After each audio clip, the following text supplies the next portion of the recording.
que a literatura e a comunicação têm em comum? Tudo. A literatura é a arte da palavra, então podemos dizer que a literatura é um instrumento de comunicação e que cumpre o papel social de transmitir os conhecimentos e a cultura de uma comunidade. Podemos dizer que a literatura é um instrumento de conhecimento do mundo e da própria humanidade. É uma ferramenta de formação e desenvolvimento intelectual, moral, ideológico e estético. Ao ler um conto, um poema ou um romance, podemos observar que muitas vezes os fatos, as coisas e os cenários se assemelham ao mundo que nos cerca. O escritor, com sensibilidade, capta a essência de uma situação sem a necessidade de ter vivido pessoalmente a experiência, seja ela de amor, ódio, fome, guerra ou morte. O autor se apodera da história real ou fictícia e a transforma em arte. A linguagem, a literatura e a comunicação estão interligadas. Procure saber mais e comunique-se cada vez mais. Tchau! Até mais!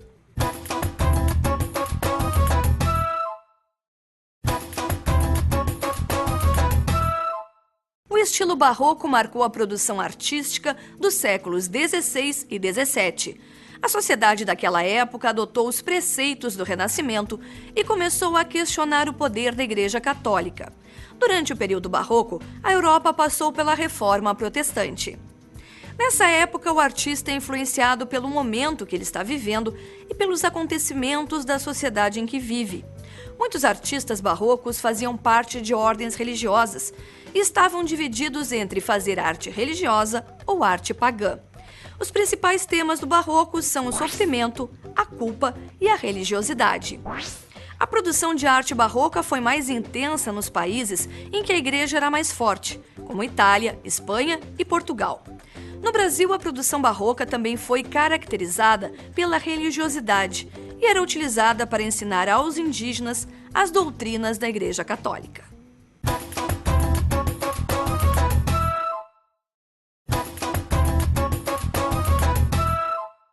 Hoje em dia estamos muito ligados na mídia eletrônica e pouco nos meios impressos. Mas os conteúdos que passam na TV, por exemplo, foram planejados e escritos antes da gente ver o resultado final na tela da televisão. Isso acontece principalmente com as narrativas, como as novelas e os filmes. Um dos elementos mais importantes da narrativa é o narrador. Ele pode estar dentro ou fora da história. Pode ser o próprio personagem que narra um fato que aconteceu com ele, ou um narrador que conta fatos que aconteceram com outros personagens. O número de personagens de uma narrativa depende das necessidades do enredo, que é uma sequência de causas e consequências.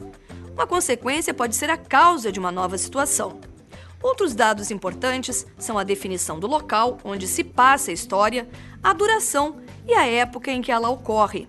As narrativas passam por todo esse processo de criação e raciocínio lógico antes de serem exibidas na televisão e nos conquistarem.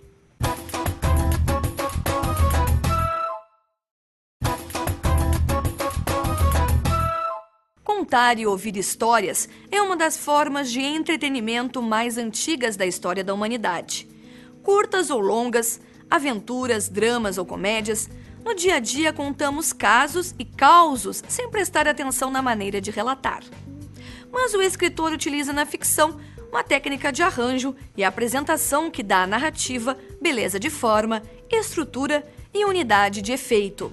A ficção é produto da imaginação criadora, embora, como toda arte, tem raízes na experiência humana.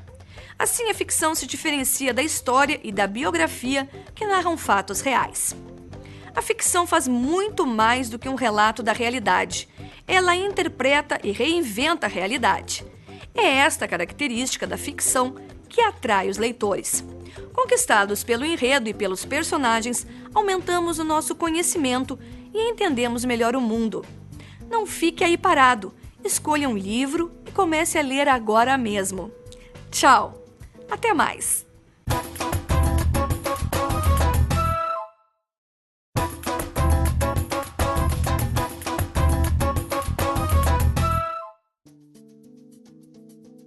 Olá!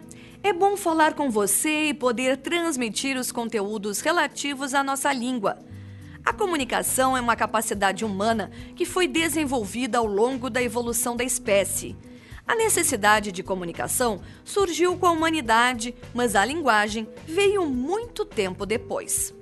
Há 400 mil anos, o Homo erectus não tinha o hemisfério do cérebro responsável pela fala inteiramente formado. Por isso, ele se comunicava através de grunhidos, rosnados e gestos. A linguagem só surgiu no período do homem de Neandertal. Nessa etapa da evolução, o hemisfério esquerdo já estava mais aperfeiçoado. Veio então o Homo sapiens, fisicamente mais adaptado para a produção da fala e melhor preparado para o desenvolvimento da linguagem. Ao longo do tempo, a comunicação foi se sofisticando e ampliando, chegando à linguagem verbal e não verbal, aos diferentes idiomas e às formas de representação das culturas. A língua acompanha a evolução do mundo e a trajetória dos grupos sociais.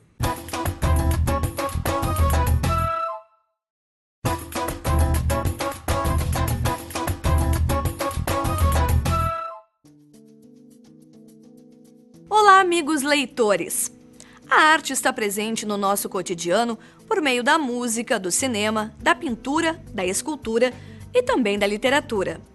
A literatura é a arte escrita, a arte que cria os textos com o objetivo de comover os leitores e criar uma nova visão sobre a vida. A literatura é uma das maneiras de ver a nossa realidade, seja ela pessoal, familiar ou social, refletida em um texto. A literatura pode ser objeto de reflexão de uma sociedade. Normalmente, os problemas enfrentados por ela acabam embutidos em uma história. Imagine um livro que se passa no Brasil durante a ditadura. Certamente, ele traz informações sobre a sociedade brasileira naquele período. Isso acontece no cinema, na televisão e nas canções. A literatura serve como um estandarte cultural, uma forma de reconhecimento do país. Ela mostra a própria história, costumes e perspectivas.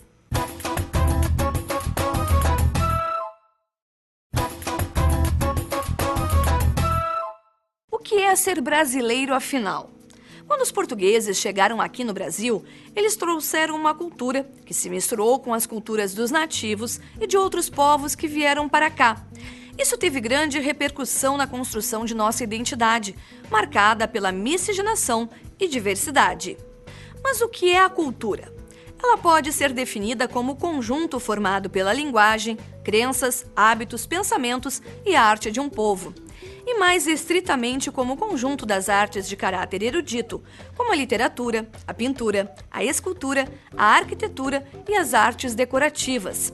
As primeiras manifestações literárias no país são relatos descritivos sobre o território brasileiro no contexto do descobrimento e da colonização. Mas a produção literária no Brasil ganhou impulso no período barroco.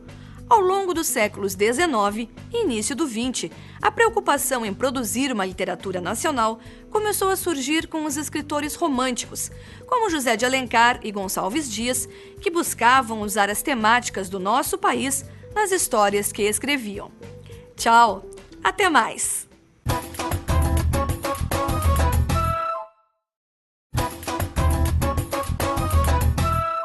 O ser humano utiliza várias formas para se expressar. Podemos utilizar a linguagem formal e recursos como as figuras de linguagem, a metáfora e a metonímia para nos comunicarmos de forma mais elaborada.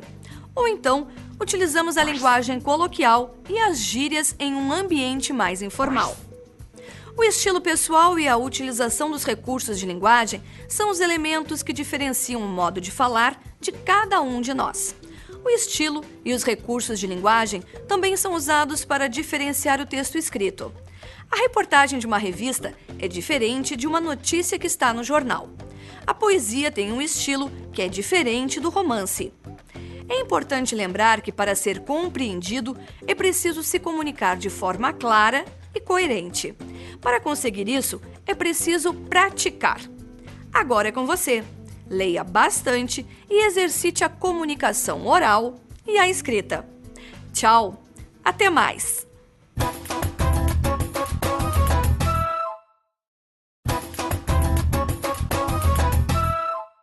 período de grande desenvolvimento cultural em Portugal foi chamado de trovadorismo. A literatura se desenvolveu de maneira surpreendente através da oralidade.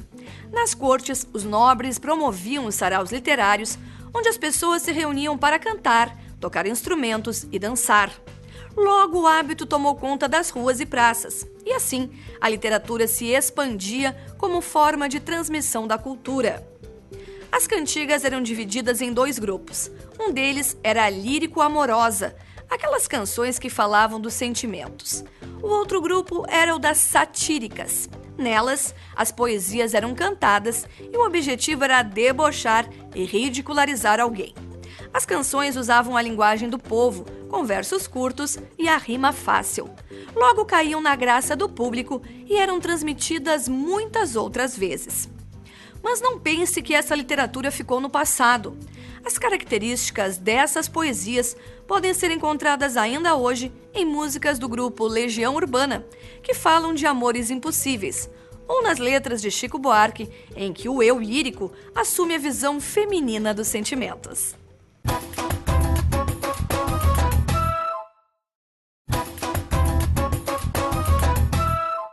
O objetivo do texto informativo é fazer saber.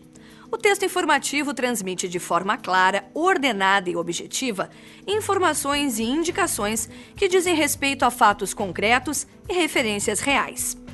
Geralmente são estruturados em 3 partes: a introdução, que apresenta o conteúdo, o desenvolvimento, que detalha esse conteúdo, e a conclusão, que finaliza a exposição. Experimente escrever um texto com essas características. O informe publicitário é um bom exemplo de gênero de texto informativo. Faça uma busca em jornais, revistas e na internet. Eles procuram fazer com que os consumidores saibam sobre produtos e serviços oferecidos por alguma empresa.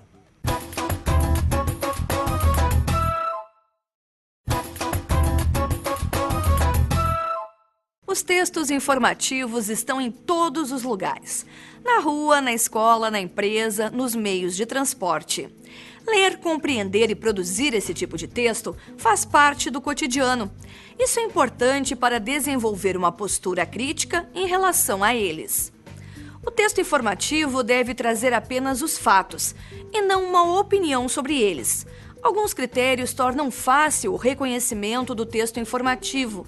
Não há emissão de juízo de valor. O autor pode aparecer ou não e evitar o uso de gírias e ambiguidades. Ao ler o jornal, você pode diferenciar o texto informativo do texto opinativo. O texto opinativo vai manifestar as ideias do autor do texto ou uma leitura própria sobre os fatos apresentados. Quem lê jornal sempre tem uma coluna preferida, artigos opinativos, que admira pelo estilo do autor. Tchau! Até mais!